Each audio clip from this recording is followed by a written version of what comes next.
Welcome to the 1,000 Nights and 1 Night.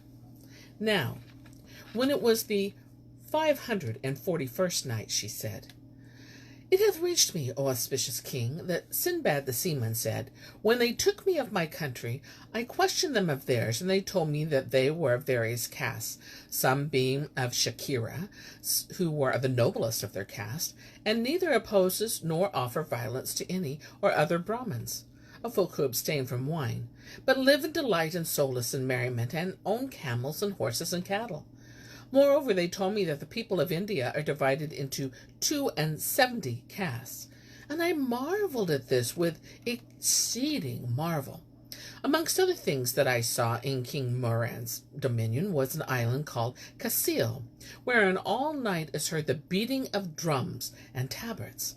But we were told by the neighboring islands and by travelers that the inhabitants are people of diligence and judgment. In this sea I saw also fish 200 cubits long, and the fishermen fear it, so they strike together pieces of wood and put it to flight. I also saw another fish with a head like that of an owl, beside many other wonders and rarities which it would be tedious to recount. I occupied myself thus in visiting the islands till one day, as I stood in the port with a staff in my hand, according to my custom, behold, a great ship wherein were many merchants came sailing for the harbor. When it reached the small inner port where ships anchor under the city, the master furled his sails, and making fast to the shore, put out to the landing planks, whereupon the crew fell to breaking bulk and landing cargo, whilst I stood by taking note of them. They were long in bringing the goods ashore, so I asked the master, "Is there aught left in thy ship?" And he answered, "Oh, my lord, there are divers bales of merchandise in the hold, whose owner was drowned from amongst us one of the islands on our course, so his goods remain in our charge by the way of trust, and we propose to sell them and note their price, that we may convey it to his people in the city of Baghdad, the home of peace." "What was the merchant's name?" Quoth he, "Sinbad the Seaman." Whereupon I straightly considered, and knowing him, cried out to him with great cry, saying, "O captain, I am Sinbad the Seaman, who travelled with the other merchants. And when the fish heaved, and thou callest to us, some saved themselves, and others sank, I being one of them.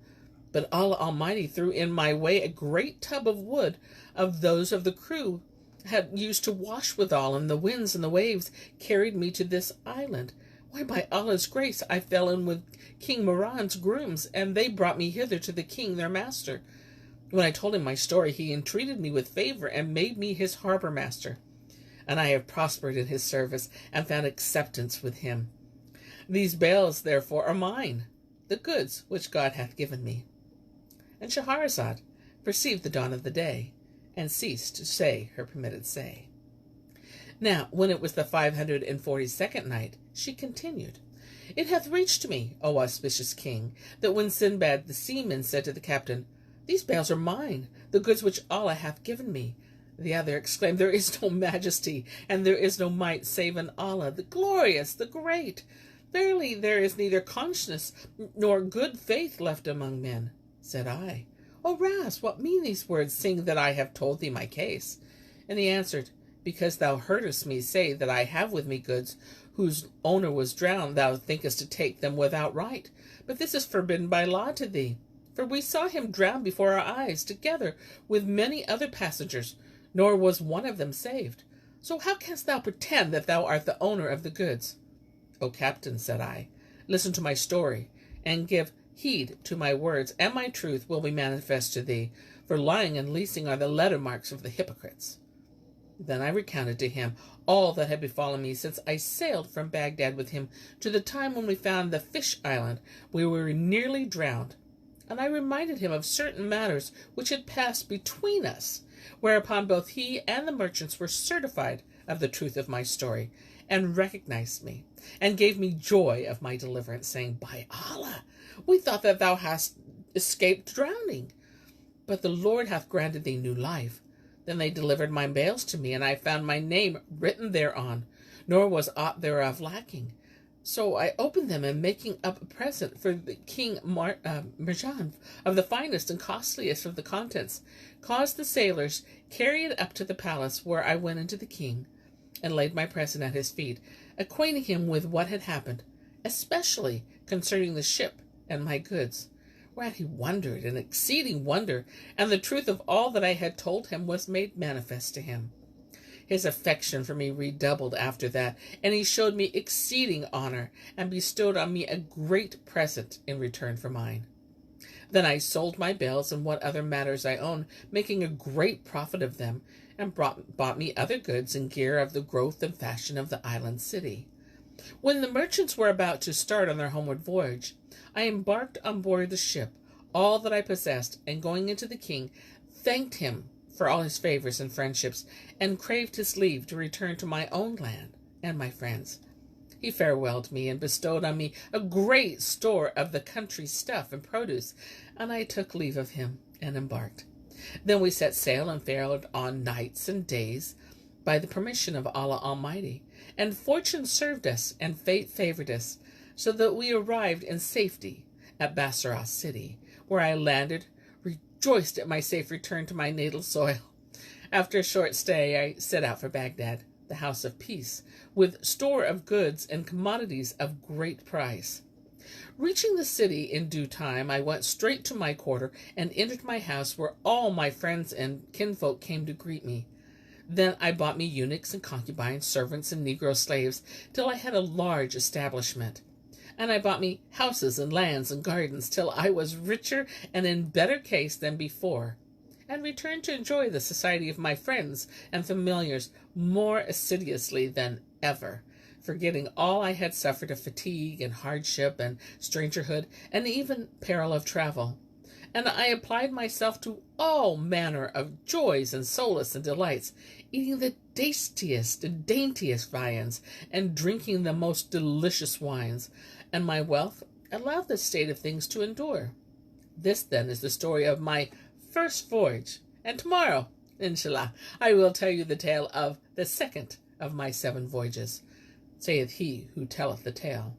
Then Sindbad the seaman made Sinbad the landsman sup with him, and bade him give 100 gold pieces, saying, Thou hast cheered us with thy company this day. The porter thanked him, and taking the gift, went his way, pondering that which he had heard, and marveling mightily at what things betide mankind. He passed the night in his own place, and in the early morning repaired to the abode of Sindbad the seaman, who received him with honor and seated him by his side. As soon as the rest of the company was assembled, he set meat and drink before them, and when they had all well eaten and drunken, and were merry and in cheerful case, he took up his discourse, and recounted to them in these words the narrative of the second voyage of Sindbad the seaman.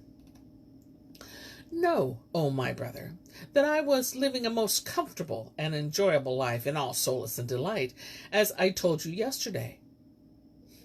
And Shahrazad perceived the dawn of the day, and ceased to say her permitted say.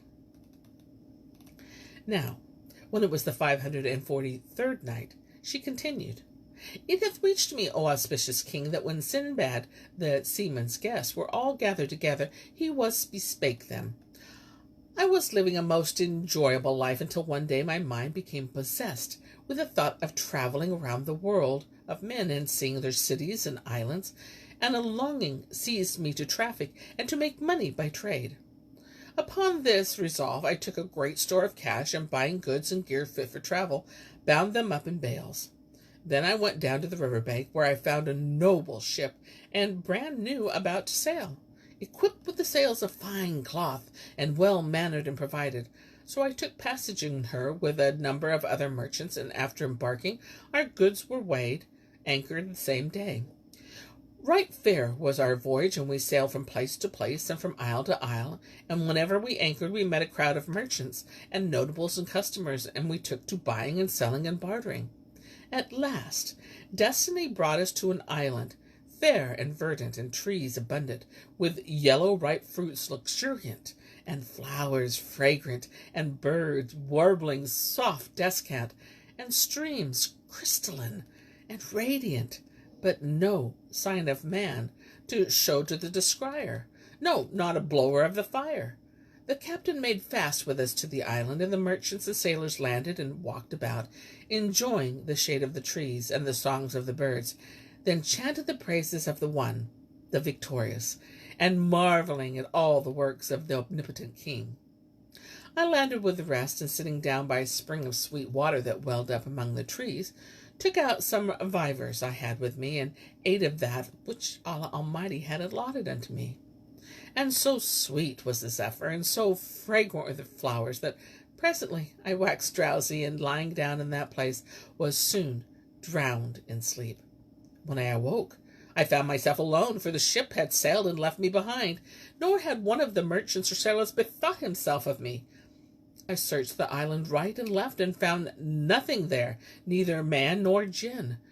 But I was beyond measure troubled, and my gall was like to burst for stress of chagrin and anguish and concern, because I was left quite alone, without aught of the world gear, or meat or drink, weary and heartbroken.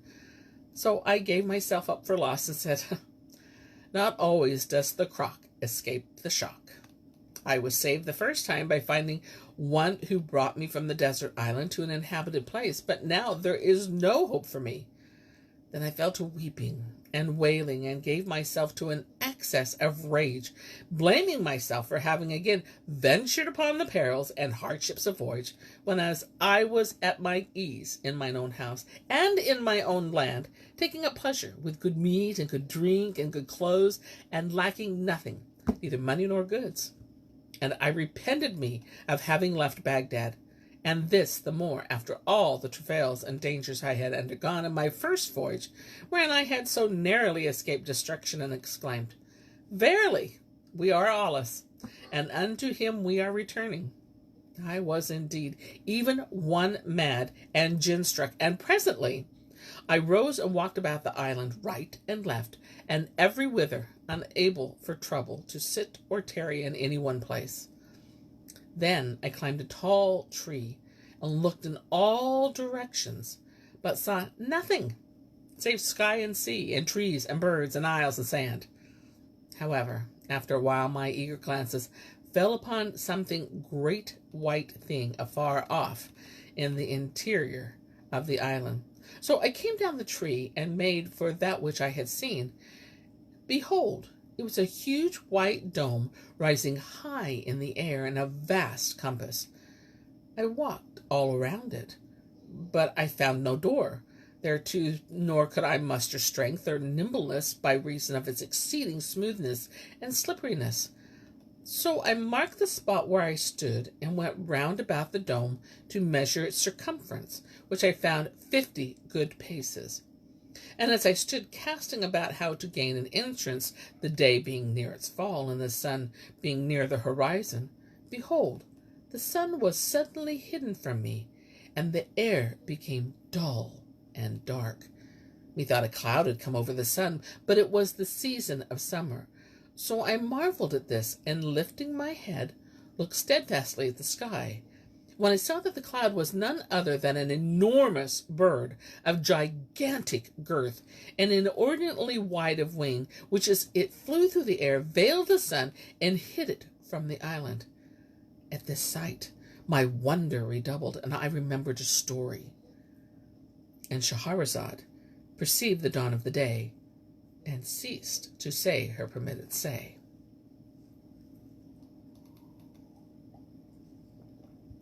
Now, when it was the 544th night, she said, It hath reached me, O auspicious king, that Sindbad the Seaman continued in these words. My wonder redoubled, and I remembered a story I had heard aforetime of pilgrims and travelers, how in a certain island dwelleth a huge bird called the rook, which feedeth its young on elephants.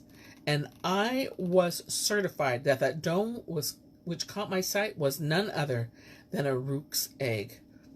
As I looked and wondered at the marvelous work of Almighty Allah, the bird alighted on the dome, and brooded over it with its wings covering it, and its legs stretched out behind it in the ground, and in this position it fell asleep. and glory be on him who sleepeth not. When I saw this, I arose, and unwinding my turban from my head, doubled it, and twisted it into a rope, which I girded round my middle, and bound my waist fast to the legs of the rook, saying to myself, Peradventure this bird may carry me to a land of cities and inhabitants that would be better than abiding in this desert island. I passed the night, watching and fearing to sleep, lest the bird she fly away with me unawares, and as soon as the dawn broke and the morn shone, the rook rose off its egg, and spreading its wings with a great cry, flew up into the air, dragging me with it, nor ceased to soar and to tower till I thought it had reached the limit of the firmament, after which it descended earthwards little by little, till it lighted on the top of a high hill. As soon as I found myself on hard ground, I made haste to unbind myself, quaking for fear of the bird, thought no heed of me, nor even felt me, and losing my turban from its feet, I made off with best speed. Presently I saw it catch up in its huge claws something from the earth, and rise with it high in the air, and observing it narrowly, I saw it to be a serpent, big of bulk and gigantic of girth, wherewith it flew away clean out of sight. I marveled at this, and faring forwards found myself on a peak overlooking a valley, exceeding great and wide and deep, and bounded by vast mountains that spired high in the air. None could descry their summits for the excess of their heights, nor was any able to climb up thereto. When I saw this, I blamed myself for that which I had done, and said, Would heaven I had tarried in the island! It was better than this wild desert, for there I had at least fruits to eat and water to drink, and here are neither trees nor fruits nor streams. But there is no majesty, and there is no might, save in Allah, the glorious, the great. Verily, as often as I am quit of one peril, I fall into a worse danger and more grievous. However, I took courage, and walking about the wady, found that its soil was of diamond, the stone wherewith they pierce minerals, and precious stones and porcelain and the onyx, for that it was a dense stone, and a door whereon neither iron nor hard head hath effect. Neither can we cut off aught thereof, nor break it, save by means of lead stone. Moreover, the valley swarmed with snakes and vipers, each big as a palm tree, that have made but one gulp of an elephant, and they came out by night, hiding during the day, lest the rooks and the eagles pounce on them and tear them to pieces, as was their wont. Why, I want not. And I repeated of what I had done, and said, By Allah, I have made haste to bring destruction upon myself. The day began to wane as I was along, and I looked about for a place where I might pass the night, being in fear of the serpents. And I took no thought of meat and drink in my concern for my life. Presently I caught sight of a cave near hand with a narrow doorway. So I entered, and seeing a great stone close to the mouth, I rolled it up and stopped the entrance, saying to myself, I am safe here for the night, and as soon as it is day, I will go forth and see what destiny will do. Then I looked within the cave, and saw at the upper end a great serpent brooding on her eggs, at which my flesh quaked, and my hair stood on end. But I raised my eyes to heaven, and committing my case to fate and lot, abode all that night without sleep till daybreak, when I rolled back the stone from the mouth of the case, and went forth staggering like a drunken man, and giddy, while watching with fear and hunger. And as in this sore case I walked along the valley, behold, there fell down before me a slaughtered beast, but I saw no one. Whereat I marveled with great marvel, and presently remembered a story I had heard aforetime of traders and pilgrims and travellers, how the mountains where are the diamonds are full of perils and terrors, nor can any fare through them but the merchants who traffic in diamonds have a device at which they obtain them, that is to say, they take a sheep, and slaughter and skin it, and cut it in pieces, and cast them down around the mountain tops into a valley soul, where the meat being fresh and sticky with blood, some of the gems cleave to it. Then they leave it till midday, when the eagles and vultures swoop down upon it, and carry it in their claws to the mountain summits, whereupon the merchants come and shout at them and scare them away from the meat. Then they come in, taking the diamonds which they find sticking to it, go their ways with them, and leave the meat to the birds and the beasts. Nor can any of the diamonds but by this device. And Scheherazade perceived the dawn of the day, and ceased to say her permitted say.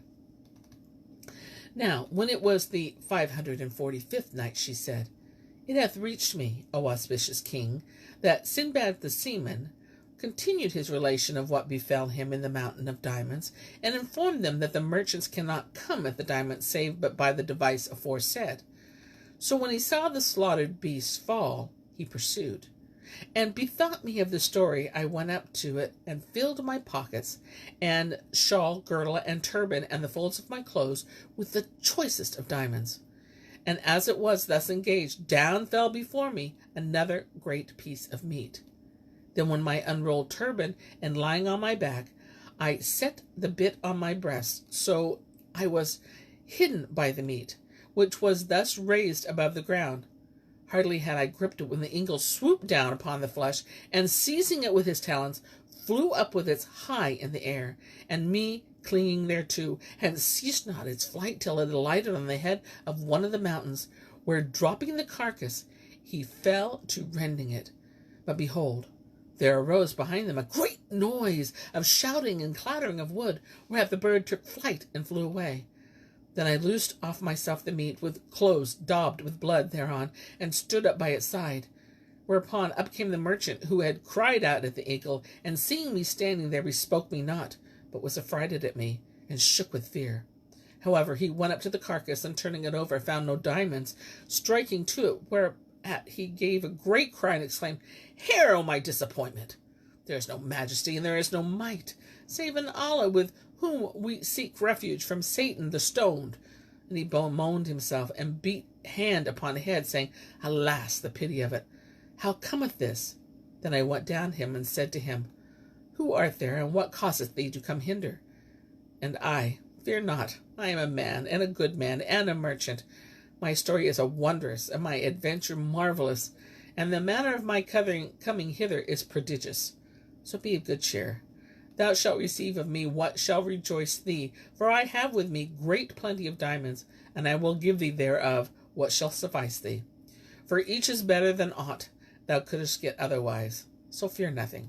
The man rejoiced thereat, and thanked and blessed me. Then we talked together, till the other merchants, hearing it in discourse with their fellow, came up and saluted me, for each of them had thrown down his piece of meat. And as I went off with them, I told them my whole story, how I had suffered hardships at sea, and the fashion of my reaching the valley.